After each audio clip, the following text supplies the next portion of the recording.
Hello friends, வணக்கம். இன்றைக்கி நம்ம அவரைக்காய் கூட்டு பண்ணுறதுக்கு பாசிப்பருப்பு, அவரைக்காய், தக்காளி வெந்துட்டுருக்கு. வேக வச்சுருக்கோம். நல்லா வெந்துருச்சு. இப்போ அரைச்சி விட்றது என்னென்னு பார்ப்போம்.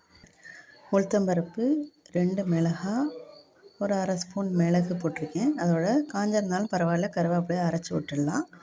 அதோட கூட தேங்காய், சீரகம் இது எல்லாத்தையும் சேர்த்து அரைச்சி இந்த வெந்த காயில் போட்டு கொதிக்க வச்சிட்டோம்னா கூட்டு ரெடி.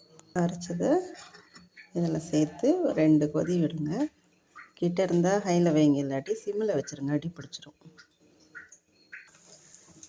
அருமையான கூட்டு ரெடி ஆகிடுச்சு. கருவேப்பிலை எல்லாம் அரைக்கும் போது போட்டதுனால இப்போ கடுகு, உளுத்தம்பருப்பு, வேணுன்னா மிளகாய் வத்தல் தாளித்து கொட்டலாம். அவ்வளோதான். காலையில் கோதுமை தோசை, அதனால் தோசை கல்லையே தாளிக்கிறேன். கடுகு, உளுத்தம்பருப்பு போட்டால் அப்படி தெரிக்கும் இல்லையா, தோசை கரண்டி எப்படி வச்சிட்டிங்கன்னா தெரிக்காது.